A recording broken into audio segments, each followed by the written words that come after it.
Hello, and welcome to the first episode of the third season of the LCLC podcast.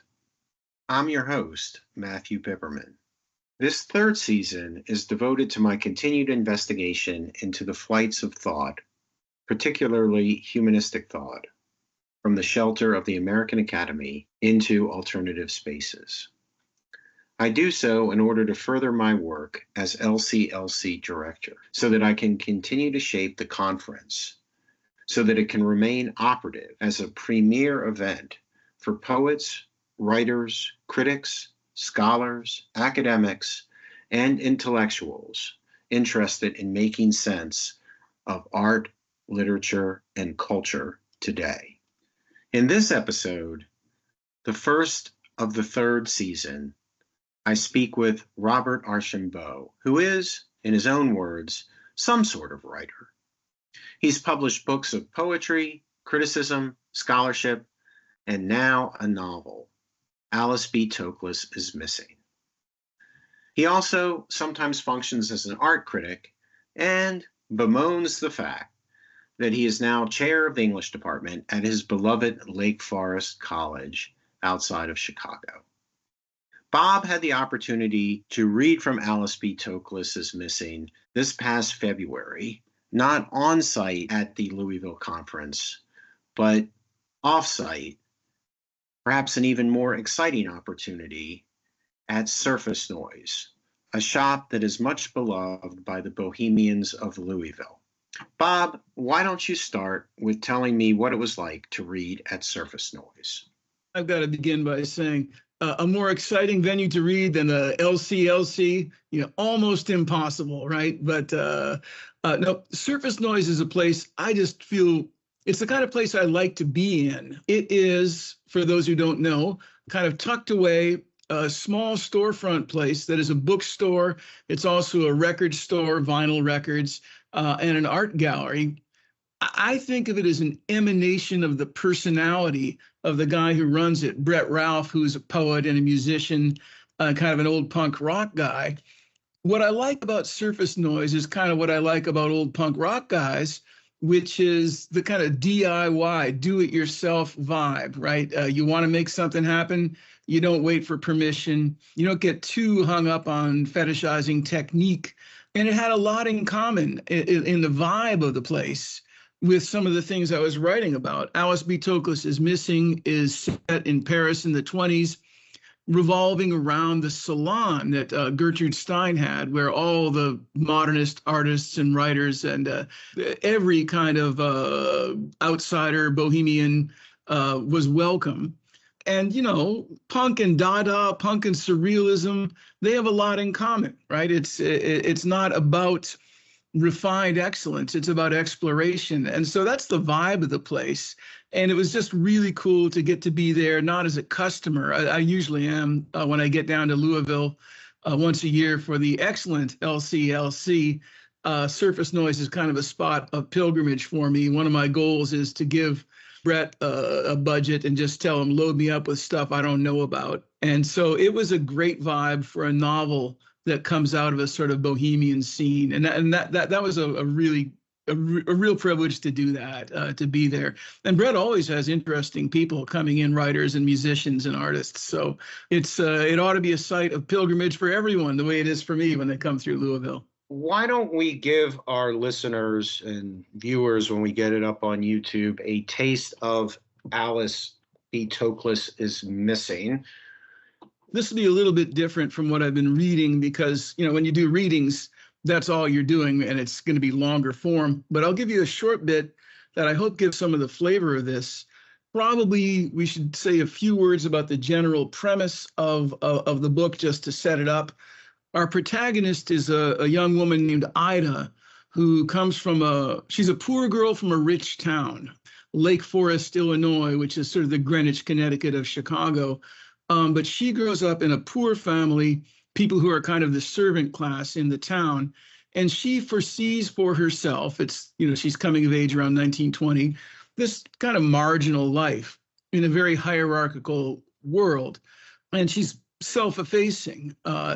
but she has talents, and she likes to go up to the attic in her family's house to hide from the bickering family, where she works with her sketchbook and she paints copies of paintings. She is taken up, this is all before the book starts, but in a quick whirlwind romance, she marries a guy named Teddy, who's one of the rich kids in town. But he, because he embodies every terrible quality I have, is a terrible narcissist. And he wants to be a writer in Paris because that would be a cool thing to be, not because he's interested in writing. You know, it's sort of the pose. So he elopes with Ida, and he thinks, she doesn't understand this. She thinks that he cares about her and recognizes her talent. But what he's really recognized is an interesting accessory for the story where he wants to be the protagonist, where he's an interesting young man who's eloped with a poor girl and run off to Paris, where he's going to hang out drinking with the writers and not writing. And she is going to go to the Louvre and do a very interesting job. People still do this. You can go to the Louvre, get a little permit to set up an easel, and you can paint copies of existing paintings, you know, for patrons. And she's going to be doing that.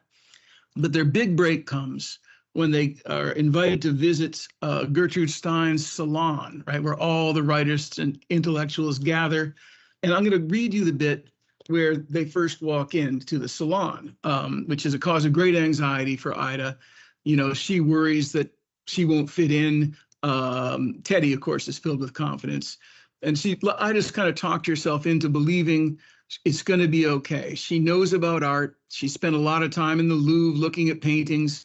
And one thing that's going to matter for this scene I'm going to read to you is she's been looking at a Tintoretto painting of the Virgin Mary among the saints. And the important thing about it for my purposes is it's like a wedding cake of saints. It's all these tiers going up and down with the important ones at the top and the marginal ones at the bottom. And she sort of sees that and thinks about the world that she's been leaving behind and the marginal place that she had in it. So in she goes into Gertrude Stein's famous salon with Teddy. She's going to have a look around. And of course, it's a much more open world, right, than Lake Forest, where you never see queer people embodying who they really are in public, where you never see races mixing. But she is going to understand at the end of this, there is one kind of hierarchy. And this is a real thing in Gertrude Stein's salon, which is you had to be a genius. And if you weren't a genius, you were sent across the hall where Alice B. Toklas would hang out with you. And they called it the wives' room, which reflects the deeply embedded sexism of the time, right? Although occasionally some of the wives of geniuses were men. All right, so this is Ida walking into the room. This is from the book. It was a large room, more than 30 feet long and just as wide, and packed with little trios and quartets of people, half of shattering, half eyeballing the paintings that filled every possible space on every whitewashed wall, up from the heavy credenzas to the high ceiling itself. The people were extraordinary, if only because there was no discernible pattern to them. American and British voices rang out familiar in a congress of accents. A formally dressed French couple snickered quietly at a painting their bodies concealed from Ida's view. They were as bad as Ida's sisters when she'd foolishly taken them to see Monet's work at the Art Institute. All four sisters, who agreed on nothing, concurred that one painting looked like nothing more than a purple smudge. Behind the formal couple, an intense little man in a striped suit spoke grave, terse Spanish to some younger men in shirt sleeves gathered around him. Ida recognized a distinguished man in a checked sport coat as Claude McKay, the leading light of the Harlem Renaissance. His picture had appeared in the Chicago Tribune. You never see people of different races mixing socially in Lake Forest, thought Ida, as a slim blonde man in a striped shirt danced his way to McKay through the crowd, took him by the hand and kissed him on the mouth. You didn't see that in Lake Forest either. Greek accented English vied with what might have been Russian accented French. A Hungarian argued passionately in broken English with a broad-shouldered Italian wearing a magnificent mustache.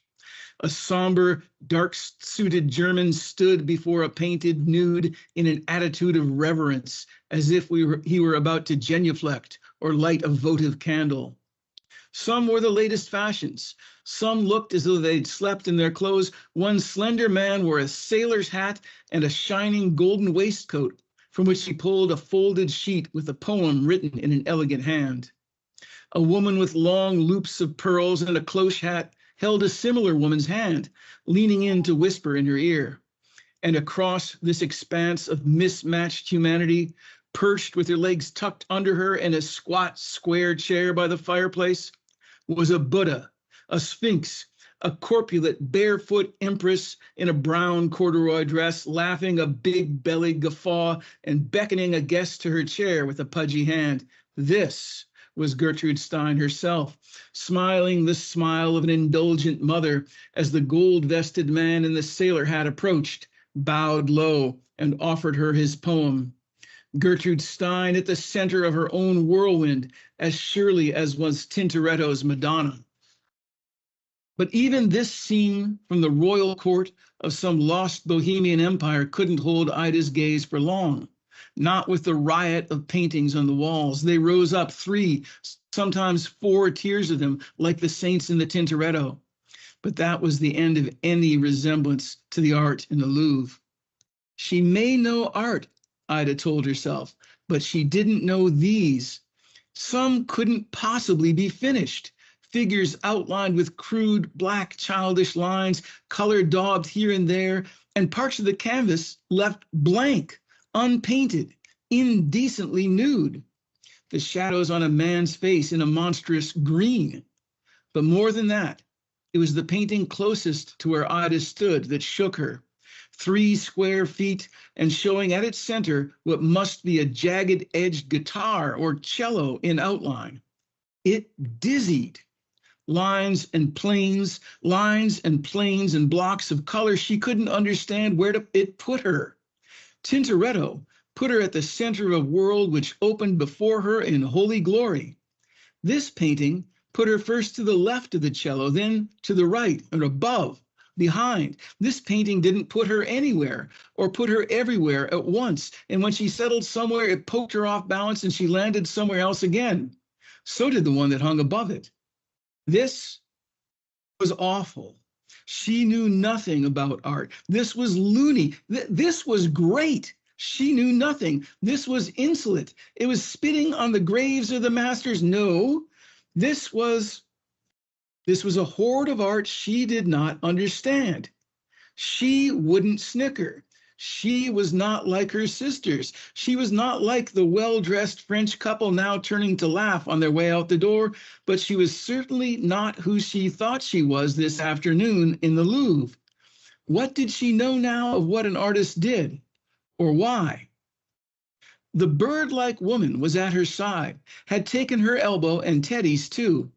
"Alice," she said, "I'm Alice.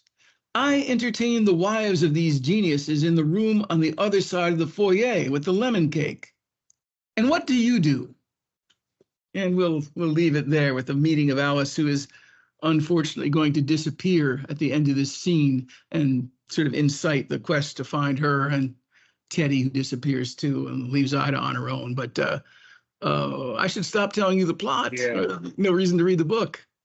I enjoyed that reading a great bit. I must confess that my favorite short bit, having just read Alice B. Toklas is Missing, was the bit where you're having this trial in the Surrealist Bureau. The Bureau of Surrealist Research, sure. The Bureau of Surrealist Research. "You stole your ideas from Breton's manifesto," Toyin shot back to scattered applause. "He stole his manifesto from my subconscious," countered Gabriel with a shrug.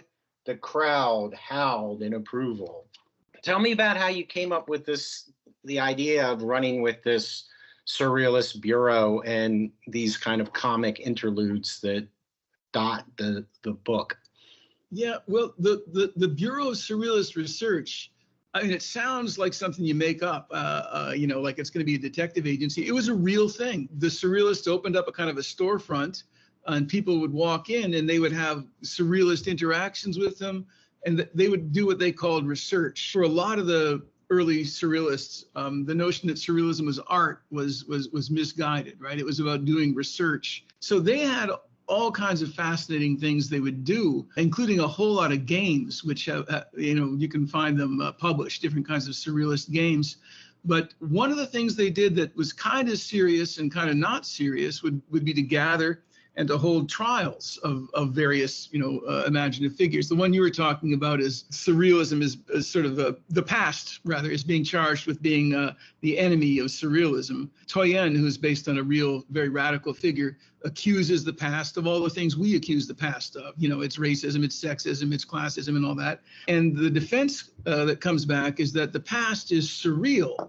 And the evidence that's offered up are the bones of a saint and all of the bizarre, mostly true things those bones are meant to do for you as a kind of almost magical healing. So the surrealists are there because I absolutely love what they do. If you're around me at the Louisville conference, to loop back to that for a moment, I'm going to rope you into playing one or another kind of surrealist style game. I've now got wonderful notebooks full of improvised drawings that all kinds of poets have come up with. So those scenes are there in part because I just love surrealism, and in part there are other ones. There's one with Alexander Calder and Osamu Noguchi, the sculptors. They're there to give a sense that this world is a little bit bigger than the figures that I'm focusing on. That's the kind of background or local color part of the novel, I guess. Mm-hmm.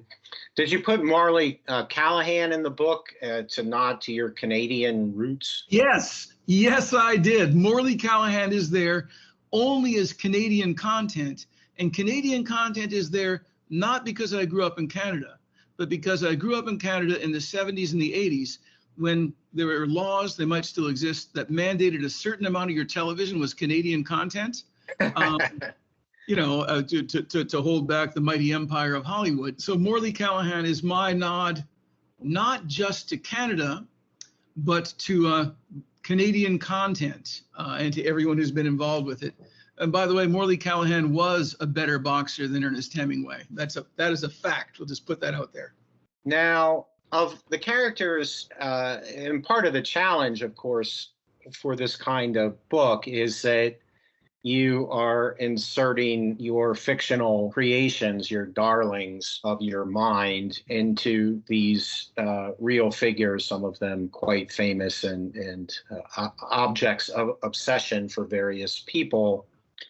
How did you work to pull that off so that they function effectively as equivalent characters in a novel? Yeah, I guess I gave myself permission to make this Paris in the 20s part of a universe that is adjacent to ours, but not actually ours. And that meant I could lie a lot. You just make stuff up. I mean, when you say, how do you handle mixing fiction and nonfiction? Isn't that a challenge? It's what makes it less of a challenge. I've written scholarly books where you have to annotate everything. That's a challenge.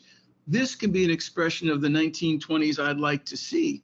And I wrote this book during the pandemic. I had a choice to write about the pandemic or write about anything else. And I went, I'll write about anything else. I'll write about the farthest away thing. But the book is enormously inaccurate. I mean, certain things in it are real. The ballet mécanique performance and the sort of rioting there was real enough.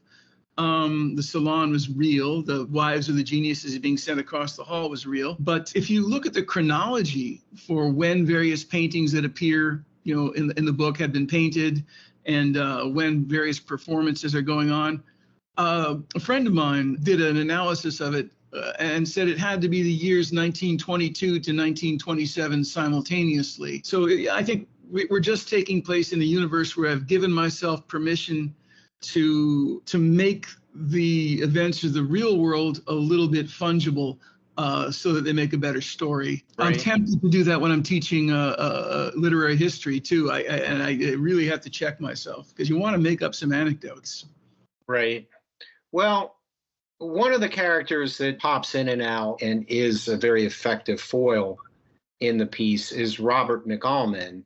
And particularly the Being Geniuses Together, where it alternates, if I remember correctly, it's Kay Boyle who is writing, they alternate chapters, and it's called Being Geniuses Together.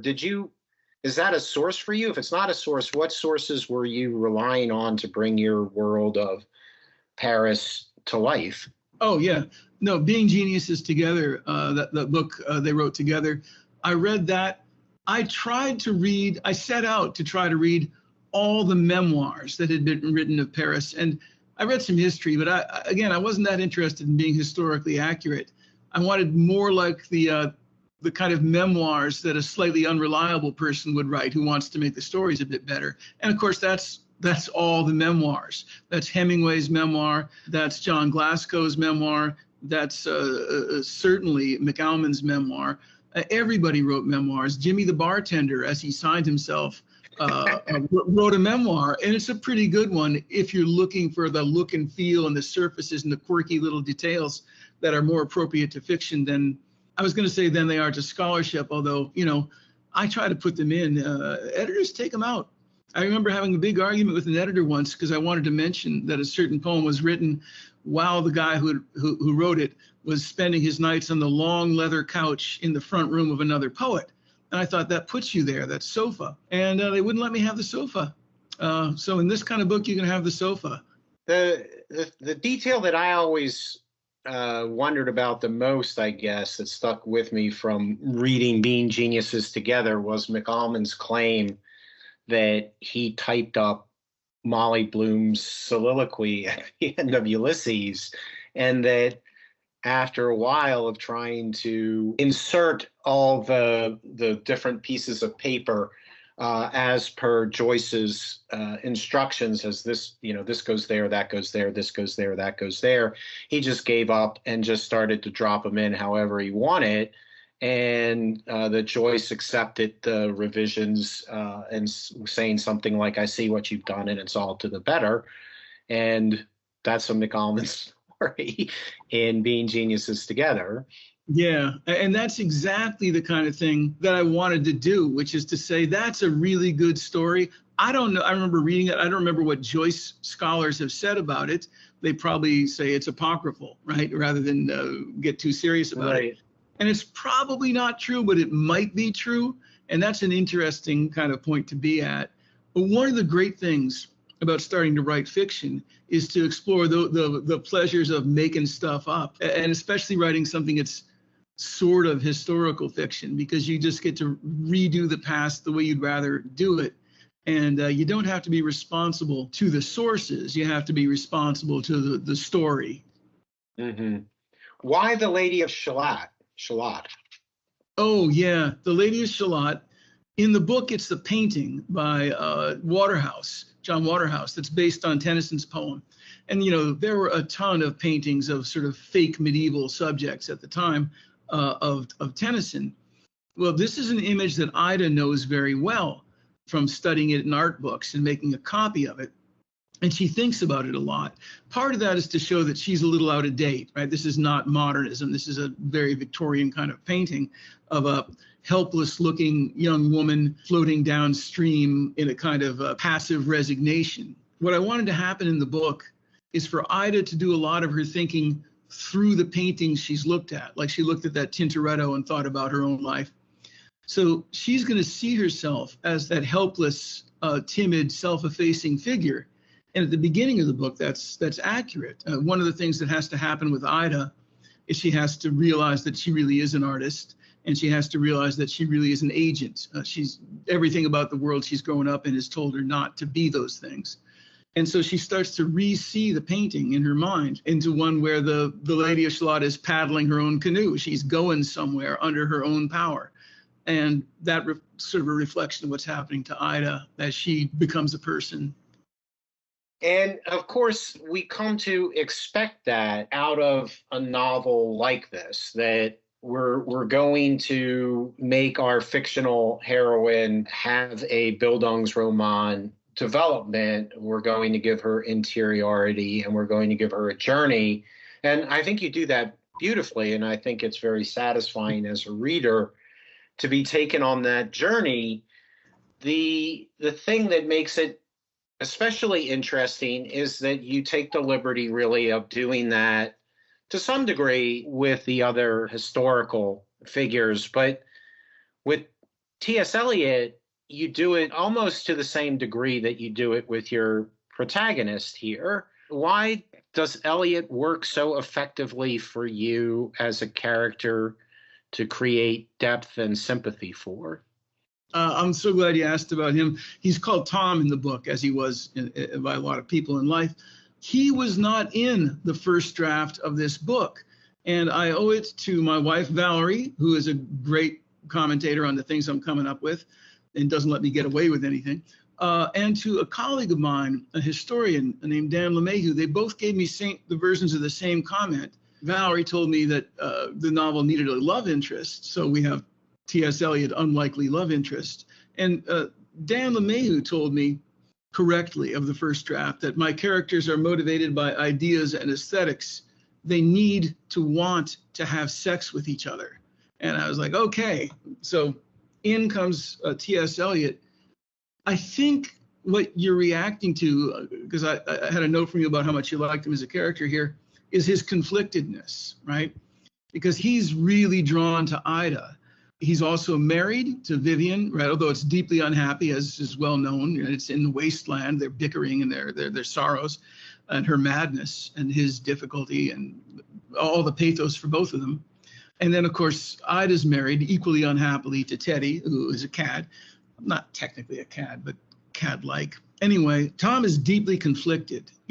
I thought the way to dramatize that would be a version of Ida's thinking through paintings. So Tom is constantly imagining a long gallery with the portraits of his distinguished ancestors, and they speak to him. And it's the weight of the past, which is, of course, a big theme in Eliot, right? Tradition and the individual talent, and can you break free from merely imitating, which is a theme in the book for Ida and for the modernists in general. So we get to see Tom's inner life with those paintings scolding him or him turning his back on them. And he's in a position you can feel for. He's trapped between someone he's drawn to and his own instinct that he cannot leave behind, the wife with whom he is deeply unhappy because she is mentally unwell, and he's trying in this universe, this T.S. Eliot universe, trying to be a good guy. So I hope that makes him sympathetic. And his ideas of tradition and the individual talent are kind of the protagonist ideas of the book, which is about preserving the cultural past.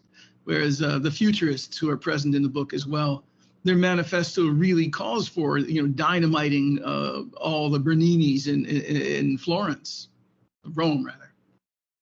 And yet, T.S. Eliot also wields a mean cheese when it comes to using cheese as a blunt weapon.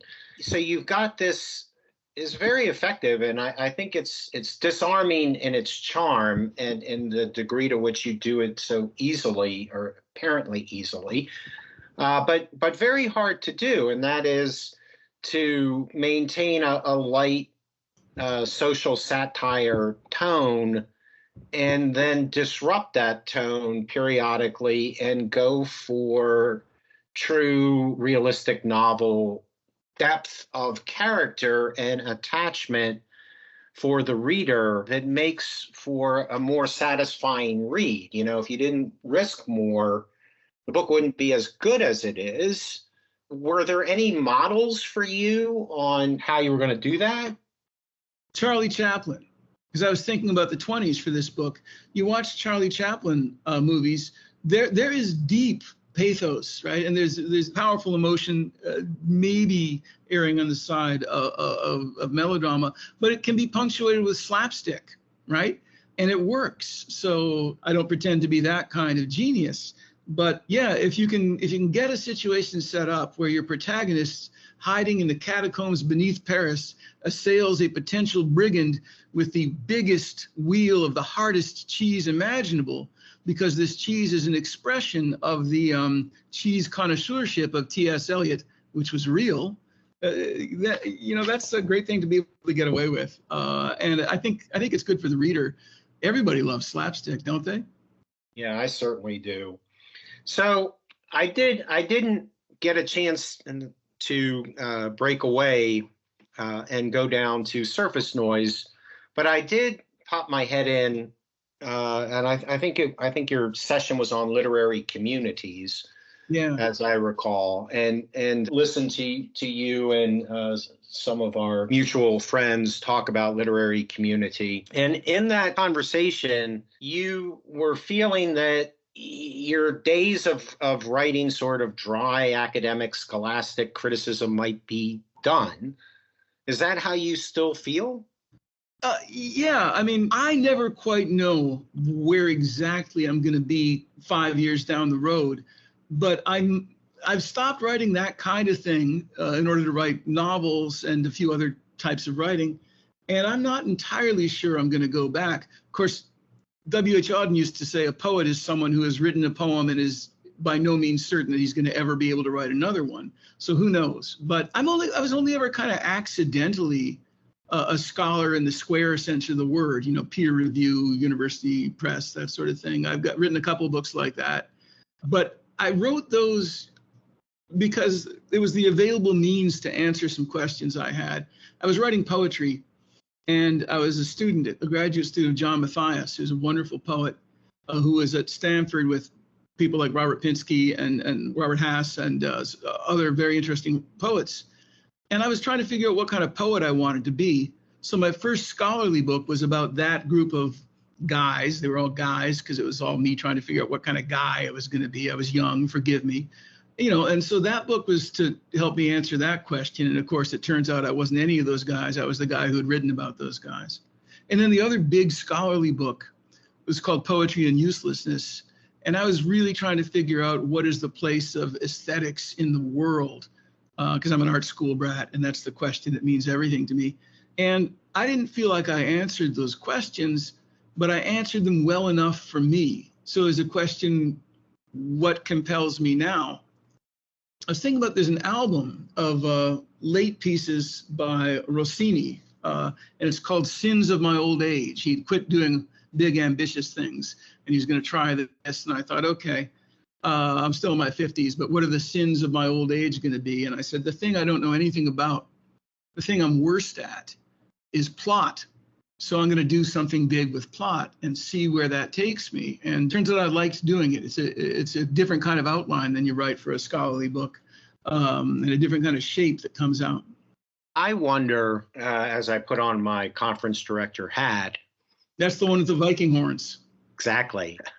That you paint an idiosyncratic picture, but I wonder to what degree it is a symptomatic picture of our generation of academics who have somehow soldiered on and survived to this point, to where the future that interests us is to react against these academic conventions and the whole academic apparatus that has grown up around them. What do you think about that?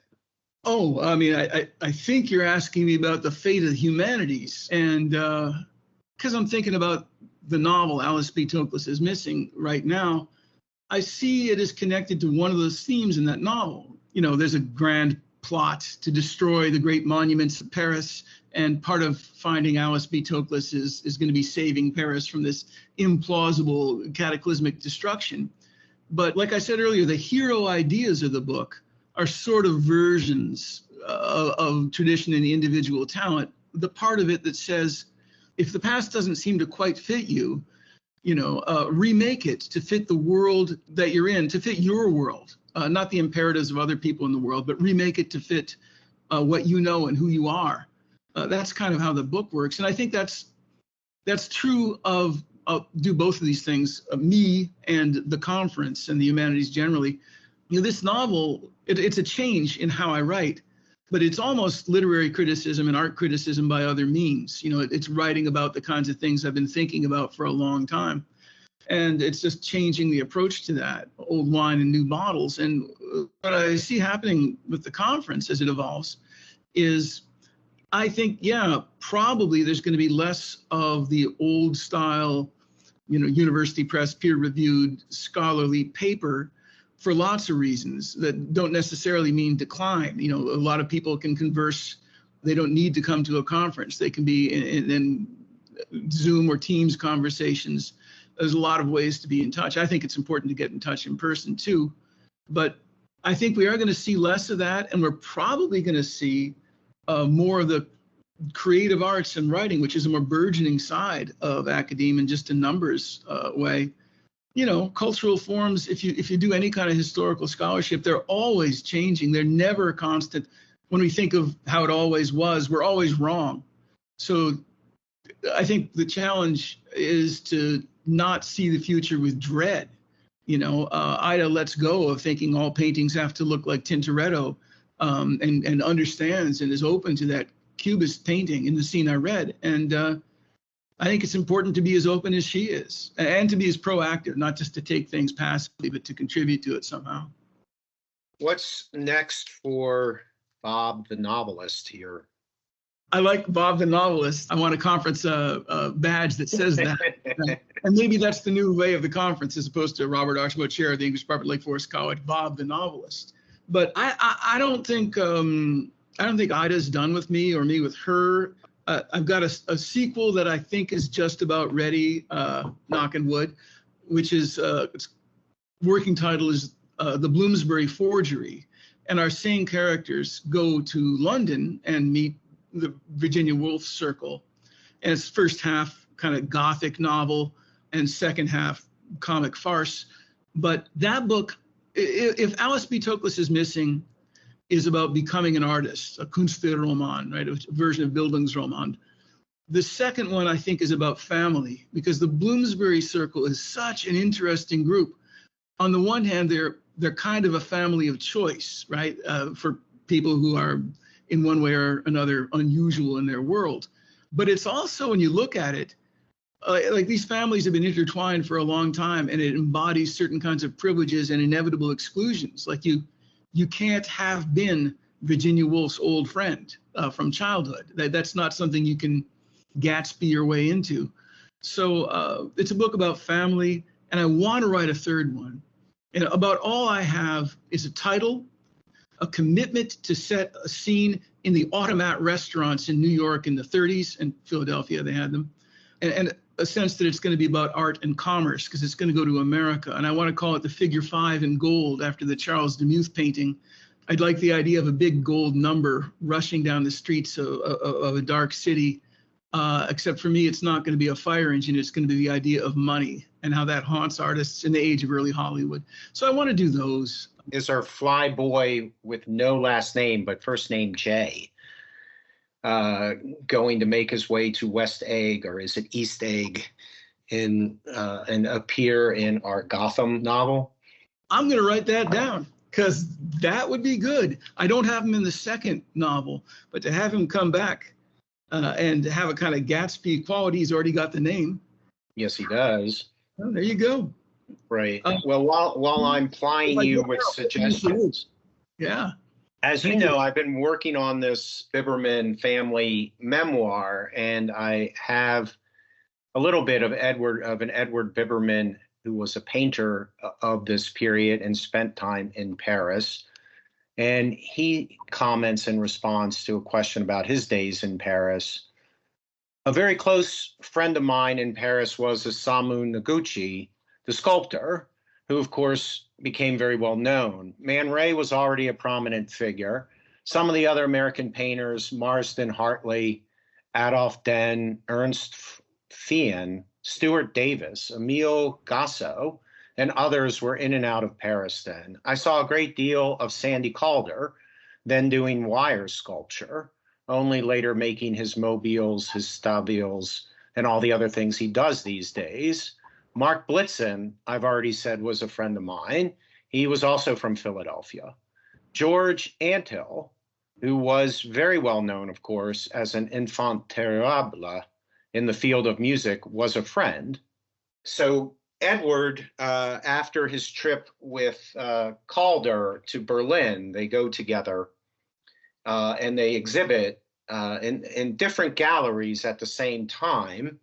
And in this interview, and sort of consistently, Edward says that the experience of Berlin and its 1929 macabre decadence is where he made the decision to go back and search for his muse in America. So you may be able to make amends by inserting Mr. Biberman into your Gotham trilogy. But the other question that I had for you is why George Anthill and his ballet mécanique as such a central part of your first novel?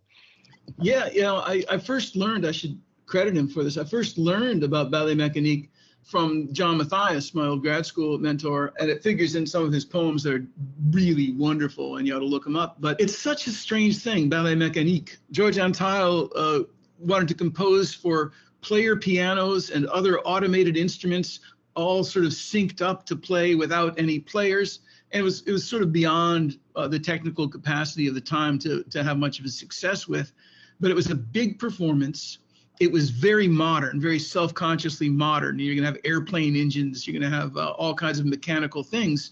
And the futurists with their love of machines are a part of the novel. And I needed a culminating scene, almost like a culminating scene at the end of an action movie, right, where you're solving your thematic problems in motion and action with tension. And so, for reasons that are too complicated to go into, if this concert reaches a certain point in its mechanical performance, these terrible disasters are going to ensue because of various things that have been wired up to the instruments. So we have to stop the performance, and that forms the final dilemma. I liked the idea of it being mechanical, which touches on the idea of the future and the modern, which is sort of set against the past in this book. And I liked how ominous this performance without performers could be. That emptiness, that performerless space set against this seething crowd that is rioting. In reality, there were scuffles because people found the music controversial. In my version, the factions who are trying to destroy Paris and Alice B. Toklas and the factions that are trying to save form the rioters. It's kind of a Fight Club end. Yeah, except it's not all a dream, right? Which is, I don't know. That's a tough thing to get away with as a bit of narrative. Everyone always feels betrayed by that. So I may let you down, but I don't let you down that way. You and I talked about the fact that when you've done talks or readings of the book, you have shown some images of some key pictures. What do you like to show when you read? Oh, things that I like. Well, you've got to have the waterhouse, right? The Lady of Shalott sort of drifting in this kind of sullen, vaguely eroticized way downstream. You've got to have that, because that's the kind of version of helpless femininity that the novel, is obviously going to reject. And it's a really good painting in its way. I like to show an image of the Cabaret L'Enfer, the Hell Cabaret, which really was downstairs from André Breton's apartment, but it was a cabaret that was designed to look like Gustave Doré's illustrations for Paradise Lost. Like it's a real 1890s French version of hell. And the outside is like that too, with a great big demon mouth that you have to walk into. And for my purposes in the novel, and maybe this is a bit too on the nose, but I don't care, it becomes the entrance to the catacombs underneath Paris, where some of the important scenes of the novel take place. So I get to have a kind of a trip to the underworld, right? And all my professors when I was an undergraduate had been students of Northrop Frye, so everything is archetypes, and so a trip to the underworld feels really resonant for me. Back to Canadians. Yeah, always. So one of the other questions that I floated by you in our conversation to get ready was, should novels like this be taken with more respect and acclaim, or would that ruin the fun? That's a really interesting way to put it, right? Because the first three reviews, I think all of them use the word romp, independently, right? Meaning sort of a lighthearted, high energy kind of narrative. I think my agent wanted to give them the Congressional Medal of Honor for using that word, because it doesn't get respect, but people do enjoy it. And it's like comedy in general. When was the last time an unambiguous comedy won Best Picture? It's probably Annie Hall. There's probably some dark comedies I mean, Parasite, is that a comedy? Yeah, but it's not a ha-ha comedy. It's a grim comedy. So comedy doesn't get a lot of respect. Is that because it's worse than tragedy? Probably not. Is it because people like Tom Elliott in my book feel a little guilty at having fun? Maybe. Should novels like this get more respect? You know, I like respect. Respect is a lot of fun. But in the end, I can't say I care a lot. I liked writing it. I love hearing from people who've read it. I got an email recently from someone who's going to Paris and wants to go to all the Ida sites. And you're like, that's a different response than an academic paper gets. I enjoyed that. I don't know if I've answered your question at all. No, you did a good job. It's ended us back up in as we round the bend to a certain extent to the home stretch of our conversation to what you interpreted as a question about the fate of the future of the humanities and the degree to which this sort of straitjacketing, which we see also in broader strokes in terms of what the Academy Awards are given for, and that comedy never gets respect, but that the part of the attraction to the world that you have brought to life for us is that it is outside of the Academy, and it is really kind of before the institutionalization of these artistic currents into the Academy, where we find ourselves perhaps feeling a little like we like the pay, but we feel constrained. And this marriage of convenience may be coming to an end. And there may be something in the future for us artiste types that's going to be different. And it may be challenging, but it may be better for us. Yeah, I mean, I'm optimistic about the humanities. I'm not optimistic about them remaining unchanged. So if what you really love is the way things are now, and there's a lot to love, there will be sorrow, right? It's like watching something go through its life cycle, grow and age and pass away. But, you know, a little historical perspective is always, you know, it's like a shot of good scotch. It kind of gives you perspective. You know, all the humanistic work didn't used to be done by college professors, and college professors didn't exist in vast droves, you know. If you look at where the activity was, say, a century or so ago, academia backwater and the journalists were doing the heavy lifting. And for a long time in the 19th century in England, it was clergymen, because they had this bizarre system of how it was funded.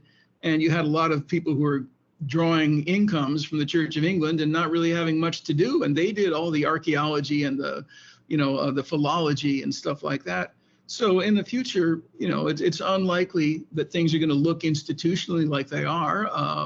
I've even felt academe change, you know, in the close to 3 decades. Of course, I felt it change in the time I've been in academe.